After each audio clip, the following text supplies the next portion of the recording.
Hello दोस्तों, good morning. मैं B के पाठक स्वागत करता हूं आप सभी का हमारे YouTube channel the study cafe concept से कट ऑफ तक पर सभी का बहुत बहुत स्वागत है। पिंकी कंवर, लक्की चौधरी, राहुल गुर्जर, राहुल रवि शुक्ला, नमस्कार राकेश मीणा, गुड मॉर्निंग। तो दोस्तों बिल्कुल मौसम चिल्ड है और बढ़िया मौसम बाहर भी हो रखा है, क्लास में भी बढ़िया मौसम आपका फिट कर दूंगा मैं। कल की क्लास में हमने एसिड बेस को कंप्लीट किया था और भौतिक रासायनिक परिवर्तनों को पढ़ा था।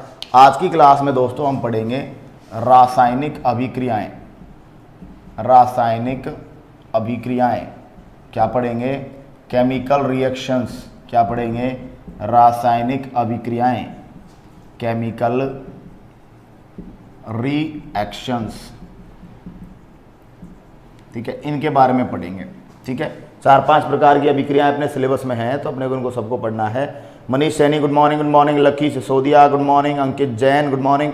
दोस्तों आते ही बिल्कुल वीडियो की लिंक को उठाइए और अपने व्हाट्सएप पर शेयर कर दीजिए, बस ज़्यादा कुछ नहीं चाहिए। अब दोस्तों समझो, केमिकल रिएक्शन को समझने से पहले, रासायनिक अभिक्रियाओं को पढ़ने से पहले अपने को थोड़ा इनके बारे में फंडामेंटल सीखने पड़ेंगे। फंडामेंटल्स मीन्स रासायनिक अभिक्रिया में आप मान लीजिए ये दो पदार्थ आप काम में ले रहे हो A+B, ठीक है, और इनकी आप रिएक्शन करवा दी आपने और रिएक्शन करवा के बन गया C+D। कुछ बारीकियां आपको बताने जा रहा हूं, कुछ बारीकियां आपको मैं बता रहा हूं यहां से। दोस्तों अभिक्रिया में ये जो तीर होता है, तीर के बाईं ओर जो लेफ्ट साइड होता है, यहां पर हम लिखते हैं रिएक्टेंट को। किसको लिखते हैं? रिएक्टेंट। रिएक्टेंट का मतलब इससे लिखा जाता है क्रियाकारक। क्या बोलते हैं बताओ? क्रियाकारक। क्रियाकारक को ही बोलते हैं अभिकारक। क्रियाकारक या क्या बोलते हैं बताओ? अभिकारक। क्रियाकारक या क्या बोला जाता है? अभिकारक। दोबारा सुनिए, किसी भी रासायनिक अभिक्रिया में एरो, तीर के बाईं ओर जो लिखा होता है उसे रिएक्टेंट, क्रियाकारक या अभिकारक कहा जाता है, और तीर के दाईं ओर जो लिखा होता है, राइट साइड जो लिखा होता है, उसको हम बोलते हैं प्रोडक्ट। उसे क्या बोला जाता है बताओ? उत्पाद कहा जाता है। क्या कहा जाता है बताओ? उत्पाद।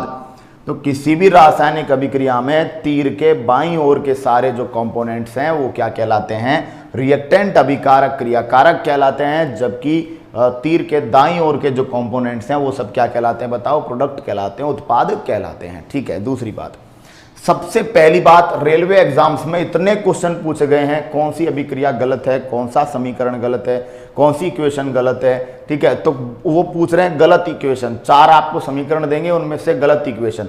देखो फर्स्ट फंडा आपको याद रखना है कि दोनों तरफ परमाणुओं की संख्या, दोनों तरफ सभी परमाणुओं की संख्या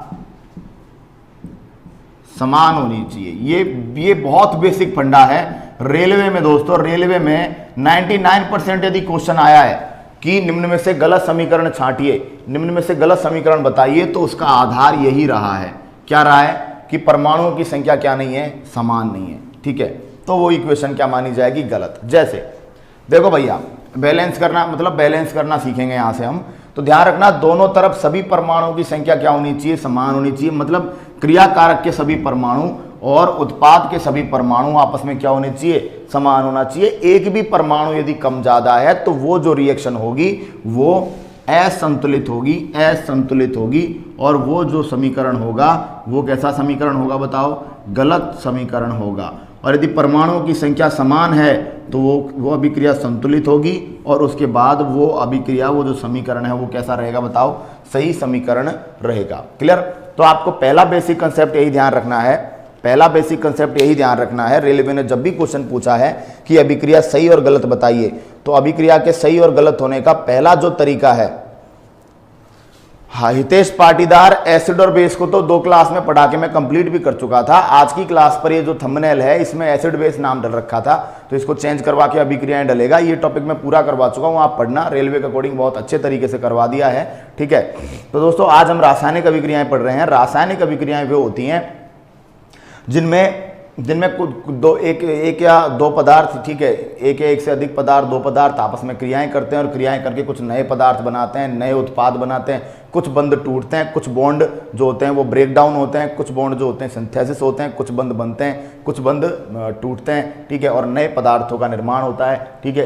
ऐसी जो घटना है उसको क्या बोला जाता है? रासायनिक अभिक्रिया, केमिकल रिएक्शन, ठीक है। रासायनिक अभिक्रिया में तीर के बाईं ओर जो लिखा होता है उसे क्या बोला जाता है? क्रियाकारक, और तीर के दाईं ओर जो लिखा होता है उसे क्या बोलते हैं? उत्पाद। और दोनों तरफ अभिक्रिया की यथार्थता के लिए, अभिक्रिया की सत्यता के लिए आपको ये देखना पड़ेगा कि दोनों तरफ सभी परमाणुओं की संख्या क्या होनी चाहिए? समान होना चाहिए। हाँ बिल्कुल धर्मवीर बैरवा, बिल्कुल टॉपिक का नाम चेंज करवा दूंगा मैं अभी, ठीक है। तो दोनों तरफ परमाणुओं की संख्या क्या होनी चाहिए? समान। अब देखते हैं कैसे आप बैलेंस करोगे चीज़ों को, ठीक है। जैसे कि आप बात करते हो रिएक्शंस की, सबसे पहले देखो, जैसे पहला रिएक्शन मैं आपको दे रहा हूं H2 plus O2 is equal to H2O। Clear? अब ये रिएक्शन मुझे पहले तो आप बताओ। हाँ बिल्कुल पिंकी पवार, बिल्कुल पिंकी कंवर, यही तो आता है पेपरों में। आता क्या? यही तो आता है। अंकित दवे, बिल्कुल राम राम भाई, राम राम। तो मुझे बताओ सबसे पहले इस रिएक्शन को देखकर, क्या ये रिएक्शन सही है? क्या ये रिएक्शन सही है क्या? मुझे इसको देखते हुए बताओगे आप, क्या ये रिएक्शन सही है? ओके तेज पाटीदार, बिल्कुल ठीक है भाई, ठीक है, पढ़ते रहो। तो बताओ मुझे, क्या ये रिएक्शन सही है? H2 plus O2 is equal to H2O। क्या ये समीकरण संतुलित है क्या? Manish Basniwal, good morning.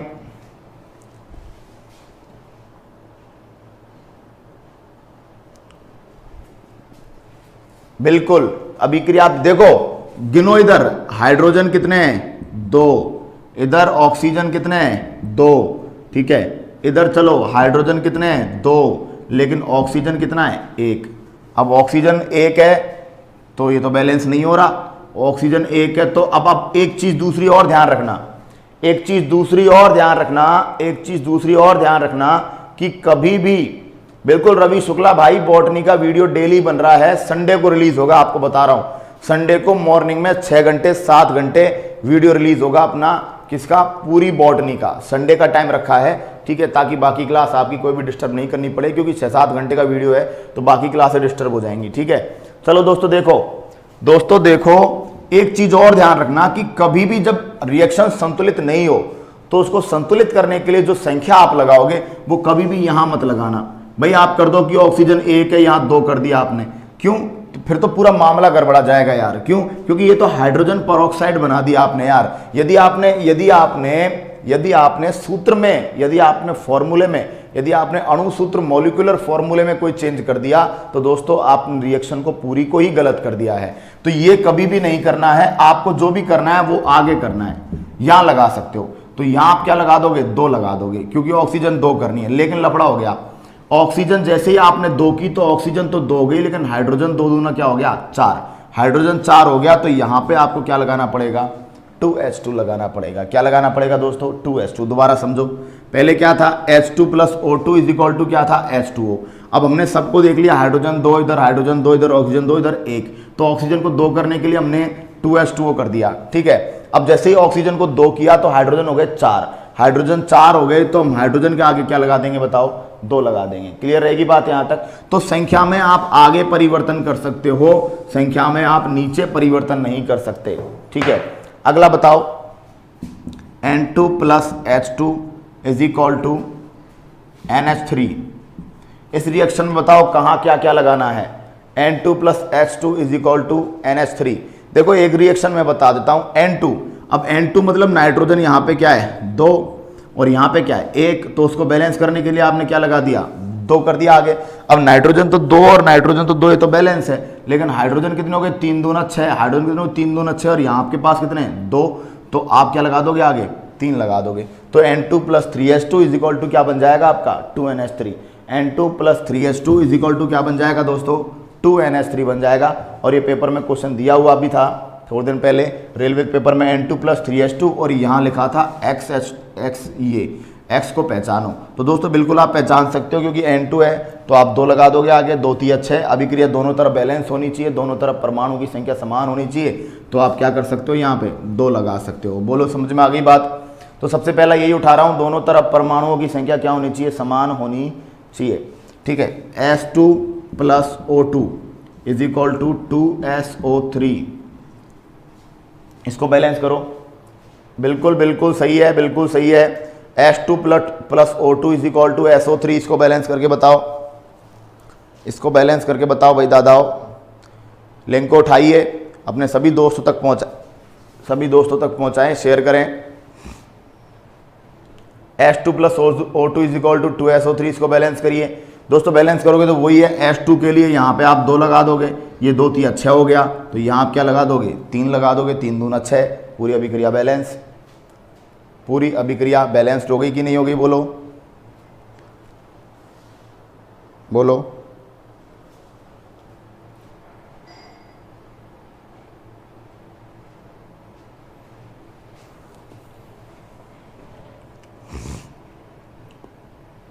बोलिए भाई दादाओ।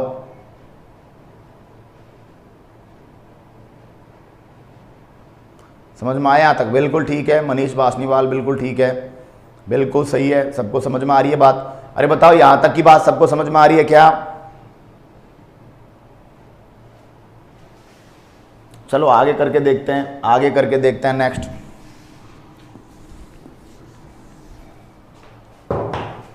लो NaOH plus H2SO4 is equal to Na2SO4 plus H2O। अब बताओ कैसे अभिक्रिया बैलेंस होगी, इस अभिक्रिया को बताओ बैलेंस करके। Got it sir, Lokendra Singh बिल्कुल ठीक है, रवि शुक्ला भाई धन्यवाद धन्यवाद, कॉन्सेप्ट एकदम क्लियर, ठीक है। इसको बताओ, इसको बैलेंस करो, ये रिएक्शन सही है या गलत है? ये जो दिए NaOH plus H2SO4 is equal to Na2SO4 plus H2O, sulphuric sodium hydroxide की रिएक्शन आप सल्फ्यूरिक एसिड से करा रहे हो। ये भी पहचान लेना, सोडियम हाइड्रोक्साइड स्ट्रॉन्ग एसिड है, स्ट्रॉन्ग बेस है, प्रबल क्षार है, ये प्रबल अम्ल है। प्रबल अम्ल प्रबल क्षार की क्रिया से जो साल्ट बनेगा उसकी pH वैल्यू क्या होगी, 7 होगी, है ना। ये उदासीनीकरण अभिक्रिया है, न्यूट्रलाइजेशन है। अम्ल और क्षार आपस में क्रिया करते हैं तो कौन सी अभिक्रिया करते हैं, उदासीनीकरण, ठीक है। तो ये भी याद रखना, मैंने आपको कल बताया था, ठीक है। pH वैल्यू ज्ञात करनी है आपको किसी भी साल्ट की, तो आपको पता होना चाहिए वो कैसे बना है, ठीक है। तो Na के आगे 2 है तो 2 OH लगा दोगे, इसके आगे 2 हाइड्रोजन लगा दोगे तो NaOH बन जाएगा और ये H2SO4 बन जाएगा, ठीक है। बोलो भाई दादाओ, इसको सॉल्व करके बताओ मुझे। अरे कंसेप्ट क्लियर है तो यार मैं तो तभी मानूंगा जब इसको सॉल्व कर दोगे आप। अपन तो भैया तभी मानेंगे, देखो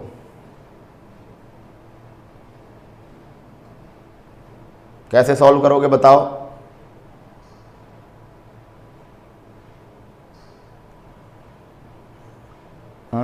टू NaOH, ठीक है। अच्छा जरा हाइड्रोजन गिनना भाई साहब, जरा हाइड्रोजन गिनना भाई साहब। सतीश सोनी जी एक बार कृपया आप दोनों तरफ हाइड्रोजनों की संख्या गिनें और देखें क्या हाइड्रोजनों की संख्या लेफ्ट हैंड साइड और राइट हैंड साइड में बराबर है क्या।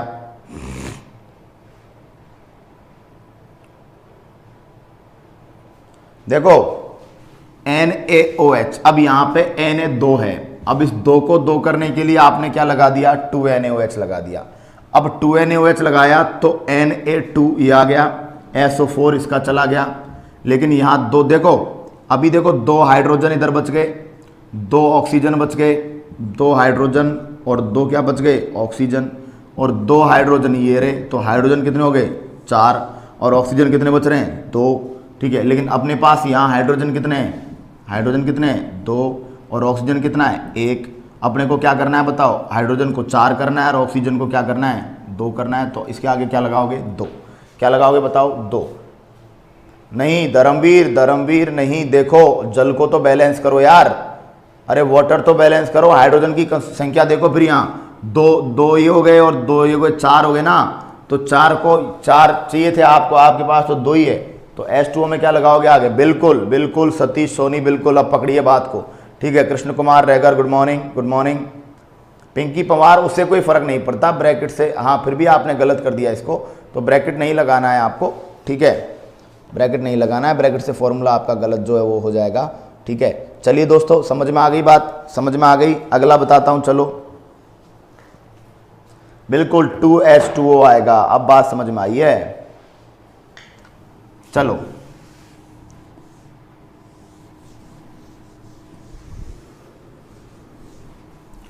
चलो भाई,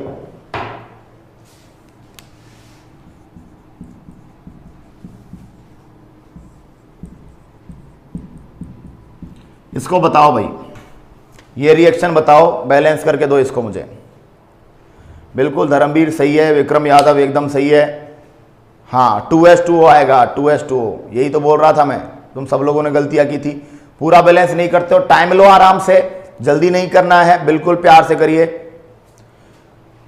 दशरथ सिंह जी भाई साहब, जो जो टॉपिक पढ़ा दिए हैं वो बिल्कुल जूनियर अकाउंटेंट का ही टॉपिक है, ये भी है ना। जो जो पढ़ा रहा हूं ना वो RAS लेवल है पूरा, तो आप टेंशन नहीं ले। जो जो टॉपिक जूनियर अकाउंटेंट के सिलेबस में आप उनको पढ़ते रहें, जैसे ही वैकेंसी आएगी या फिर जैसे ही थोड़ी देर में हमारा प्लान बनता है, हम बिल्कुल राजस्थान एग्जाम्स के लिए स्पेशल जनरल साइंस स्टार्ट कर देंगे, आप टेंशन नहीं लें। चलिए भाई, इस क्वेश्चन को करो। कैल्शियम हाइड्रोक्साइड को यदि आप गर्म करना होता है जनरली, ये यदि आप इसको गर्म कर दोगे तो क्या बन जाएगा, कैल्शियम ऑक्साइड बन जाएगा और वाटर बन जाएगा। ठीक है, तो ये गर्म वरम करना, तो अभी फिलहाल इसको तो छोड़ते हैं, इसको तो रिएक्शंस में पढ़ेंगे अभी आगे। पहले तो ये सिंपल है, सिंपल सी बातें हैं, ये कंप्लीट कर लेते हैं, बेसिक फंडामेंटल्स है रिएक्शंस के।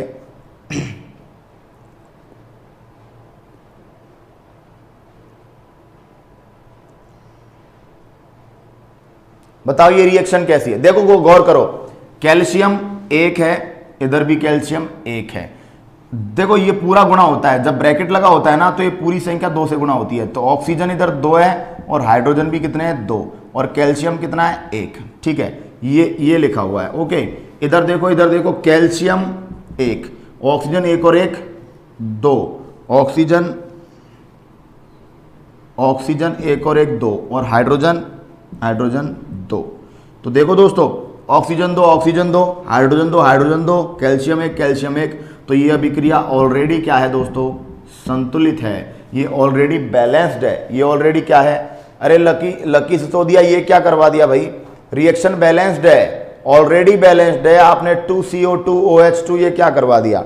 देखो ये ध्यान रखना, OH2 जब भी होल स्क्वायर लगा हुआ हो, ये कुछ बारीकियां हैं, होल स्क्वायर लगा हुआ हो तो आप समझ जाइएगा, होल स्क्वायर जब लगा हुआ हो तो आप समझ जाइएगा कि होल स्क्वायर का मतलब है कि पूरा 2 बार है, पूरा का पूरा 2 बार है। एक तो अपन ये लिखें CaOH2, तो इसका मतलब होता है केवल हाइड्रोजन के 2 हैं, ऑक्सीजन का 1 है। लेकिन एक में ऐसे लिखता हूं CaOH का 2, तो यहां मतलब O का भी 2 है और हाइड्रोजन का भी 2 है। क्लियर, समझ में आ गई बात, ठीक है। तो ये ध्यान रखना, जब भी ब्रैकेट लगा हुआ हो, होल स्क्वायर, होल 2 लगा हुआ हो, होल ट्वाइस, होल थ्राइस लगा हुआ हो, तो आपको सबको ही क्या करना है, सबको ही डबल या ट्रिपल जो भी है वो मानना है। क्लियर है बात यहां तक। चलिए एक और रिएक्शन अब आपको दे रहा हूं, यदि आप इस रिएक्शन को सॉल्व कर दोगे तो मजा आ जाएगा यार, मजा आ जाएगा, मजा। देखो C6H12O6 plus O2 is equal to CO2 plus H2O। इसको बैलेंस कर दो, लास्ट है ये, इसको बैलेंस कर दिया। बिल्कुल दोनों साइड बिल्कुल काउंट करके बराबर बराबर देखना है, जोड़ बाकी का खेल है पूरा। ठीक है, C6H12O6 plus oxygen plus is equal to carbon dioxide plus water. इसको सोल्यूशन करके बता दो आप, तो मैं आगे फिर आगे की चीज़ें बताऊंगा, क्योंकि ये कंफर्म हो जाएगा कि आपको रिएक्शंस जो है वो आ चुकी हैं। ठीक है,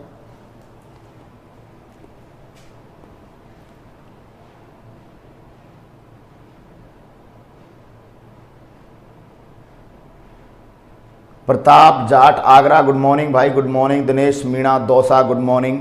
बोलिए, इस रिएक्शन को बैलेंस करके बता दो मुझे, मैं फिर आगे बढ़ जाऊंगा जल्दी से जल्दी। भैया NTPC के नोट्स अभी अवेलेबल नहीं है, क्लासेस अवेलेबल है, तो आप वीडियो लेक्चर देखते रहें, वीडियो लेक्चर देखते रहें।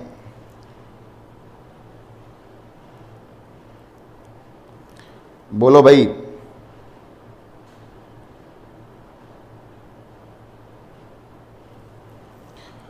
C6H12O6 plus O2 Ram Kumar भाई थोड़ा सा गौर करें कृपया, थोड़ा सा गौर करें। Akhilesh Sahu good morning, good morning, good morning.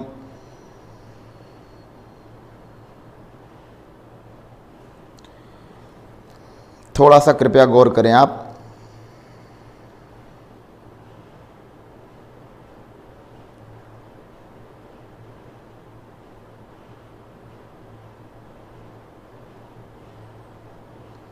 हाँ भाई बोलो।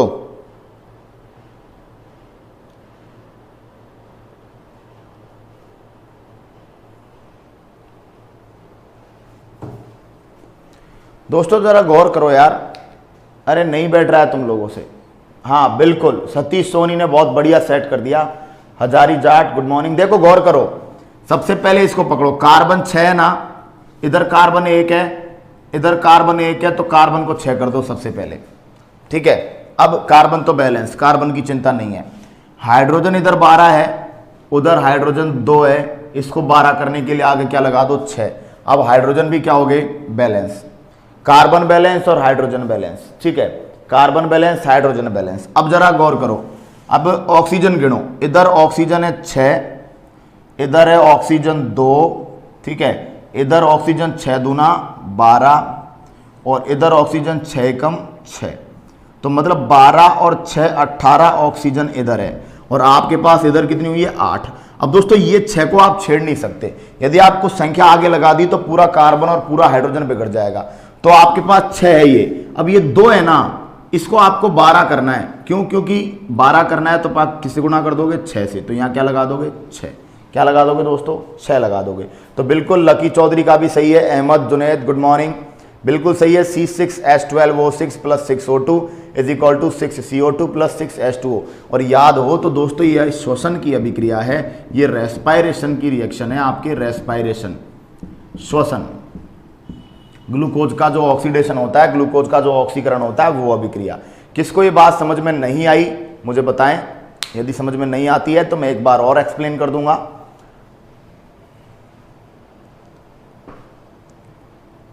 बोलो भाई। बिल्कुल धर्मवीर, अब सही है, अब सही है।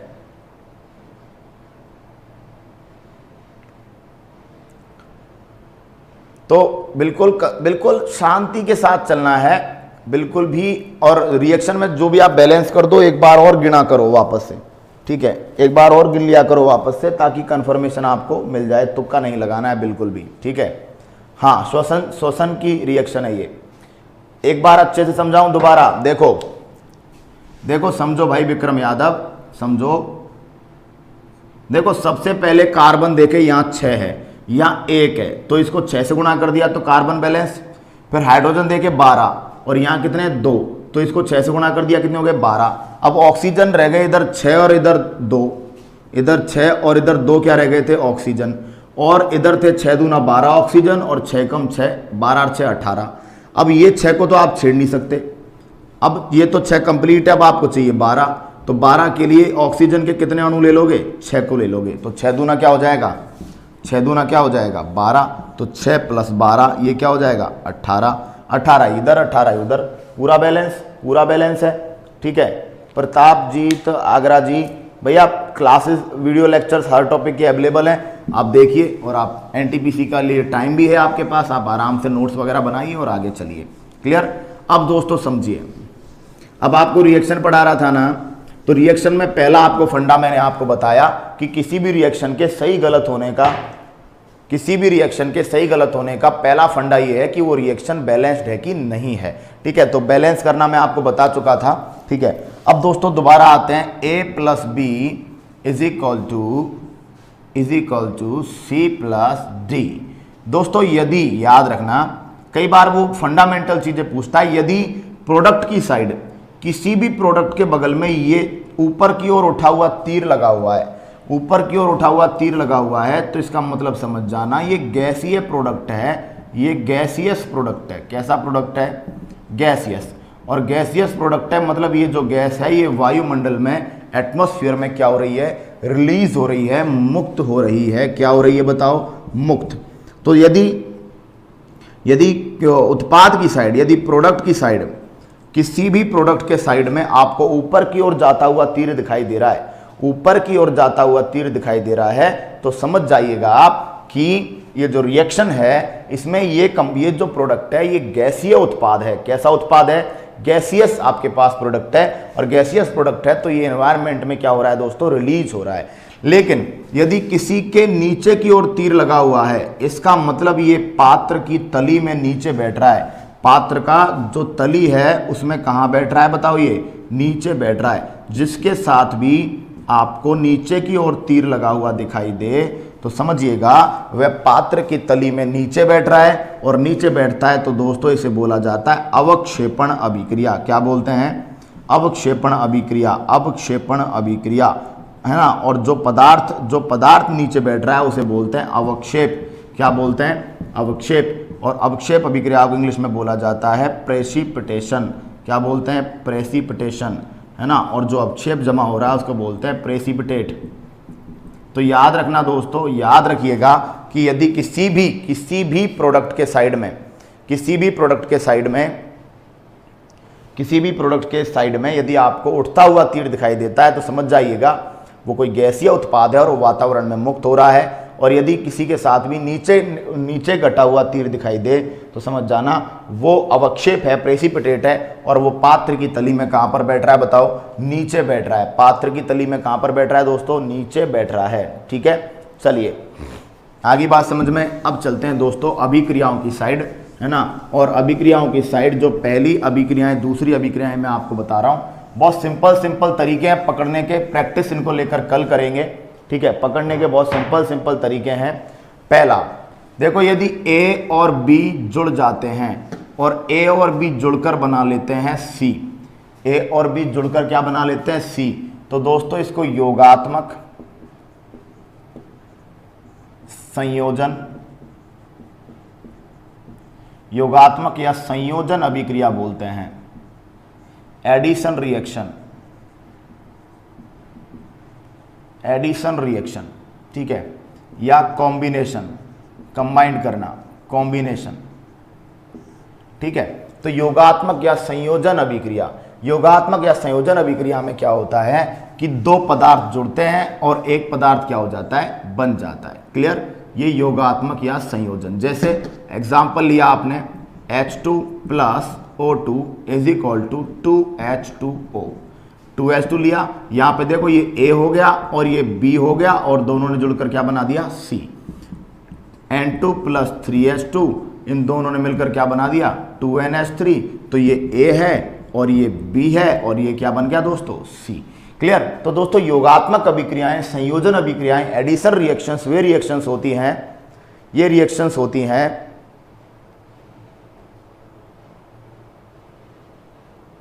यदि ये रिएक्शंस होती हैं, ठीक है, जब एक पदार्थ और दूसरा पदार्थ जुड़कर कोई तीसरा पदार्थ बना लेता है, A प्लस बी जो है वो जुड़कर क्या बना लेते हैं? C बना लेते हैं, तो इसको क्या बोल देंगे आप? योगात्मक एडिशन रिएक्शन आप कह दोगे। क्या बोल दोगे बताओ? योगात्मक एडिशन या संयोजन अभिक्रिया। क्या बोल दोगे दोस्तों?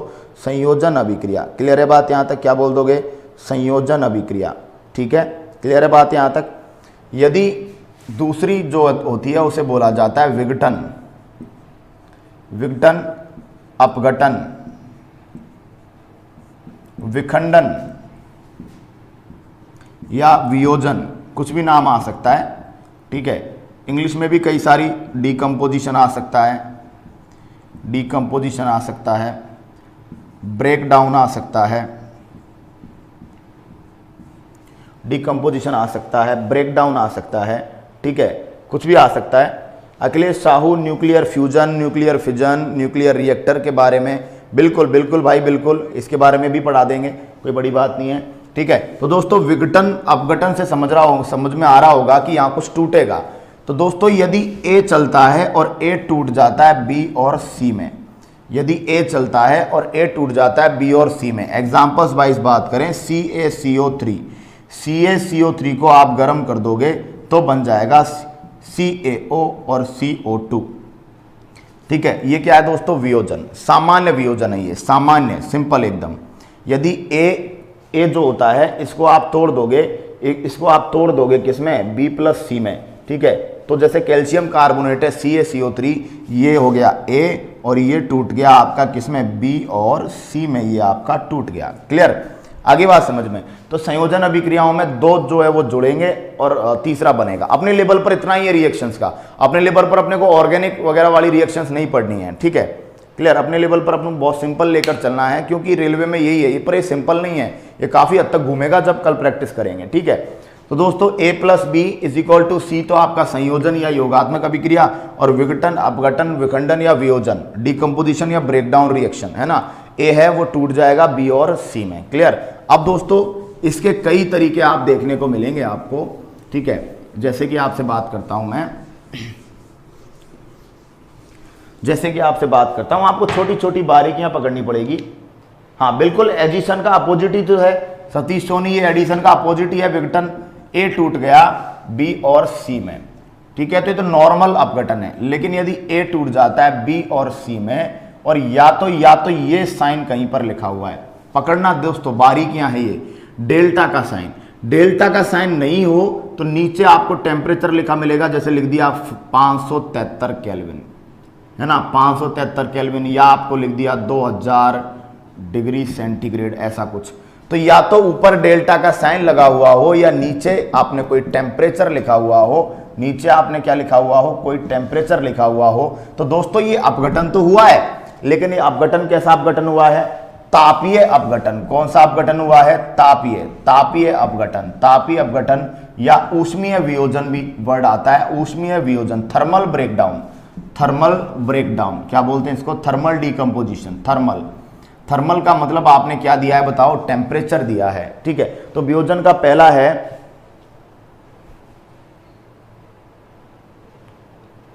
धर्मवीर बैरवा सर, मेरा तो डर ही दूर कर दिया आपने केमिस्ट्री में।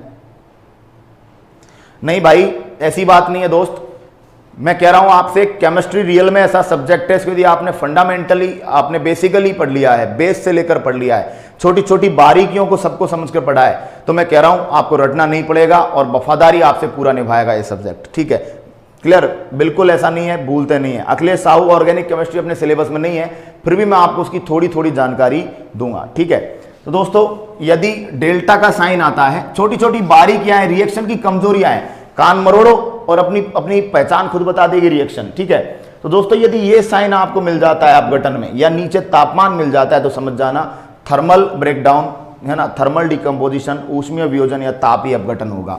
यदि A टूटता है B और C में, लेकिन यहां पर लिख दिया जैसे 5 एम्पियर, या यहां पर लिख दिया 10 वोल्ट, तो यहां पता चला कि हमने या तो 5 एम्पियर का करंट फ्लो किया है, या 10 वोल्ट का आपने पोटेंशियल डिफरेंस लिया है, ठीक है। तो यहां से पता चलेगा कि कहीं ना कहीं धारा आपने प्रवाहित की है। तो दोस्तों इसे विद्युत अपघटन कहा जाता है। क्या बोला जाता है, विद्युत अपघटन। विद्युत अपघटन को बोलते हैं इलेक्ट्रोलाइसिस। क्या बोला जाता है, इलेक्ट्रोलाइसिस। लाइसिस का मतलब भी ध्यान रखना विघटन ही होता है, लाइसिस का मतलब भी क्या होता है, अपघटन होता है। तो इलेक्ट्रोलाइसिस का मतलब लाइसिस बाय इलेक्ट्रिक करंट, ठीक है। तो मोहम्मद अनस नसीम जेई में है नहीं, organic chemistry CBSE 10th class के सिलेबस में थोड़ा कुछ है। तो एल्केन, एल्कीन, एल्काइंस और उनको पहचाना कैसे जाए, कौन सा एल्डिहाइड है, कौन सा कीटोन है, कौन सा क्या है ना, तो थोड़ा उनके बारे में बिल्कुल पूरी जानकारी दूंगा। क्वेश्चन रेलवे की औकात से 2 कदम आगे चलेंगे, डोंट वरी, हर टॉपिक में, ठीक है। क्लियर। तो दोस्तों यदि ये अपघटन के टाइप चल रहे हैं, अपघटन का मतलब लाइसिस, है ना, ब्रेकडाउन, डिकम्पोजिशन, कुछ भी कह लें आप। यदि ए सीधा टूट जाता है बी और सी में तो ये सामान्य अपघटन में आप इसको कोई भी नाम नहीं दोगे। लेकिन यदि डेल्टा का साइन है या नीचे ऊपर नीचे कहीं पर भी हाई टेम्परेचर वगैरह कुछ लिखा हुआ है तो दोस्तों ये तापीय अपघटन, ऊष्मीय वियोजन हो गया, थर्मल ब्रेकडाउन, थर्मल डिकम्पोजिशन। और यदि ए टूटता है बी और सी में, लेकिन यदि आप करंट फ्लो कर रहे हो या वोल्टेज लिख रहे हो तो इसको इलेक्ट्रोलाइसिस या विद्युत अपघटन कहोगे। लेकिन ए टूटता है बी और सी में, दोस्तों ए टूटता है बी और सी में, अब ध्यान रखना या तो लिखा हुआ है प्रकाश, या तो क्या लिखा हुआ है प्रकाश, प्रकाश यानी कि लाइट लिखी हुई है, या फिर यदि लाइट नहीं लिखा हुआ है तो याद रखना ये लिखा हुआ है एच न्यू। एच क्या बोलते हैं इसको, न्यू, फ्रीक्वेंसी। क्यों, एक सूत्र चलता है ई बराबर एच न्यू, ई बराबर एच न्यू। एच होता है प्लांक कांस्टेंट, E बराबर एच न्यू, प्रकाशीय ऊर्जा का सूत्र है ये, E बराबर एच न्यू, प्लांक नियतांक और प्रकाश की जो आवृत्ति है उन दोनों का मल्टीपल जो होता है वो प्रकाशिक ऊर्जा कहलाता है, E बराबर एच न्यू। ठीक है, बिल्कुल एग्जाम में आते हैं लगभग E बराबर एच न्यू आ जाएगा। तो दोस्तों ये प्रकाश की वजह से अपघटन हो रहा है, तो इसको आप प्रकाशिक अपघटन कह दोगे। क्या कह दोगे भैया? प्रकाशिक अपघटन कह दोगे। क्या बोल दोगे बताओ? प्रकाशिक अपघटन। तो दोस्तों याद रखिएगा, प्रकाशिक अपघटन याद रखिएगा, फंडा बहुत क्लियर है। फंडा क्या क्लियर है कि यदि ए टूटता है बी और सी में सिंपली, तो ये सामान्य अपघटन है। यदि ऊपर टेम्परेचर या कोई हाई टेम्परेचर या डेल्टा का साइन दिया हुआ है तो ये आपका ऊष्मीय तापीय अपघटन है। यदि आपके पास धारा लिखी हुई है या वोल्टेज लिखा हुआ है, ठीक है, तो ये विद्युत अपघटन है। ठीक है, और यदि बिल्कुल प्लांक कांस्टेंट सतीश सोनी है ना, और यदि ए टूट जाता है बी और सी में, और ऊपर नीचे क्या लिखा हुआ है आपके पास? ऊपर नीचे क्या लिखा हुआ है? या तो प्रकाश लिखा हुआ है या E बराबर एच न्यू लिखा हुआ है। ठीक है, तो दोस्तों ये प्रकाशिक अपघटन होगा। बोलो बात समझ में आई क्या? जिनको स्क्रीनशॉट लेना है, जिनको स्क्रीनशॉट लेना है वो स्क्रीनशॉट ले लें। बोलो भाई, बोलो।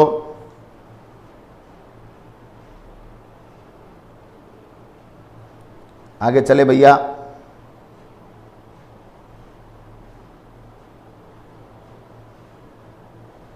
बोलो दादा, कंप्लीट हुआ?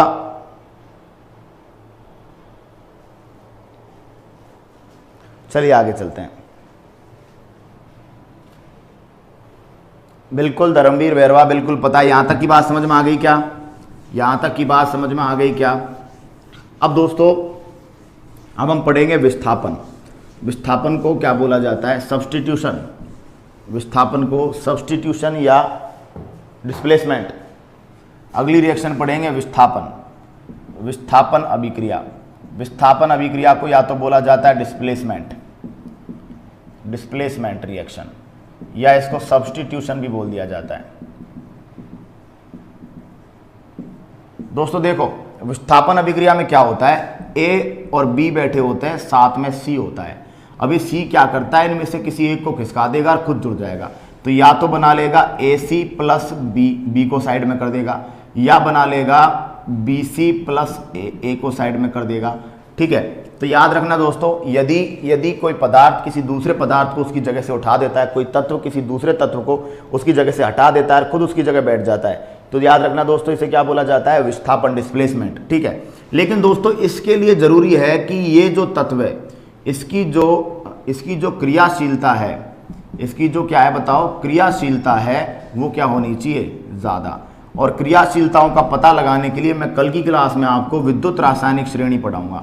विद्युत रासायनिक श्रेणी क्यों? क्योंकि दोस्तों किसी को उसकी जगह से वही हटा सकता है जिसकी क्रियाशीलता इन दोनों से क्या होगी? ज़्यादा। जिसकी जो एक्टिविटी है वो इन दोनों से क्या होगी? ज़्यादा।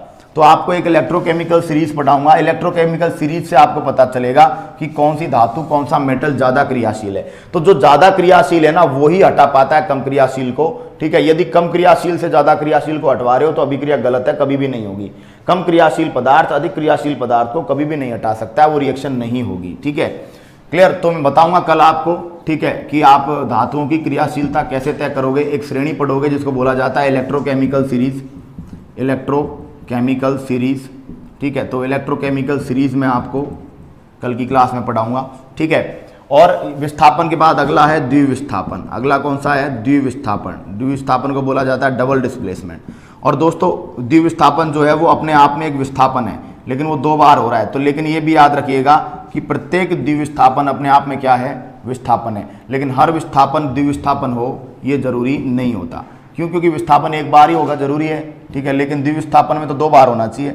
2 बार होना चाहिए, तो जरूरी थोड़ी होता है कि विस्थापन को द्विविस्थापन भी कहो। लेकिन द्विविस्थापन में 2 बार विस्थापन हो रहा है तो विस्थापन तो हो रहा है ना, एक बार हो रहा हो चाहे 2 बार हो, डिस्प्लेसमेंट तो हो रहा है। यहाँ देखो क्या होता है, A B plus C D.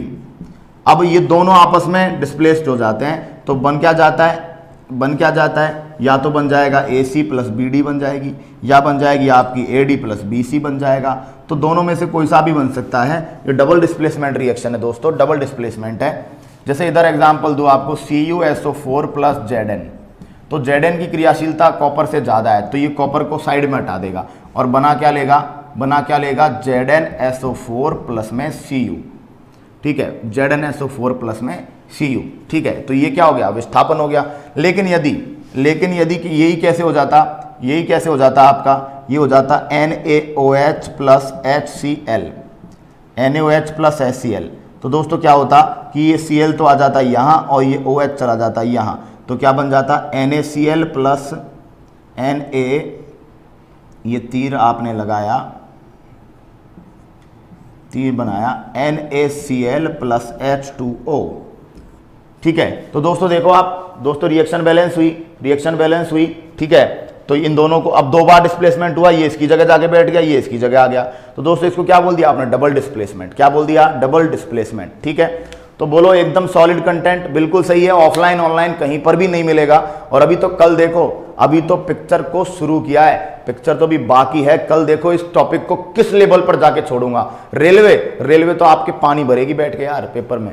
ठीक है, तो ये ध्यान रखना, बस ज़्यादा से ज़्यादा पढ़ते रहिए, ज़्यादा से ज़्यादा वीडियो को प्लीज़ शेयर करें, आप सब लोगों से यही दरख्वास्त है। और डेली बने रहें, रेगुलर बने रहें, जुड़े रहें। कल फिर मुलाकात करेंगे इसी वक्त इसी समय, तब तक के लिए अलविदा साथियों। जय हिंद, जय भारत, वंदे मातरम, बाय।